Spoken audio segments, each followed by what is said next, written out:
Inilah cerita horor pendaki Gunung Salak yang tendanya dikelilingi tentara bermuka pucat. Namun, apa jadinya jika cerita pendakian gunung yang seharusnya menjadi pengalaman menarik malah menjadi pengalaman mistis?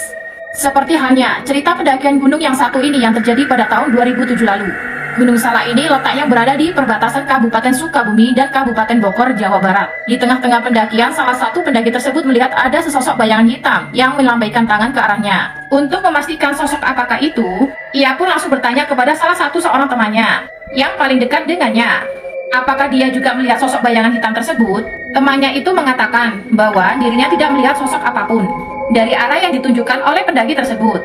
Mereka pun kembali melanjutkan perjalanannya menuju puncak. Malam pun semakin larut. Ke-13 pendaki itu akhirnya memutuskan untuk segera mendirikan tenda untuk kemudian beristirahat sebelum melanjutkan perjalanan mereka. Mereka pun akhirnya mulai beristirahat. Namun salah satu pendaki yang tadi melihat sosok hitam di perjalanan kesulitan untuk tidur karena ada perasaan yang tidak nyaman. Ia pun akhirnya memutuskan keluar tenda untuk mencari udara segar. Disangka-sangka pemandangan di luar tenda membuat pendaki tersebut kaget melihat sejumlah pasukan berseragam layaknya tentara dengan wajah yang pucat berjalan mengelilingi tenda mereka.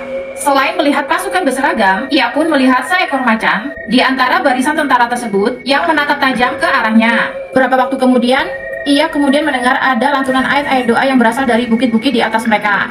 Karena lantunan doa tersebut terdengar seperti suara seorang wanita yang tidak diketahui pasti di mana keberadaannya. Pendaki itu pun pelan-pelan masuk ke dalam tendanya hingga akhirnya berhasil terlelap berkat lantunan doa-doa yang juga mampu mengusir para pasukan tersebut.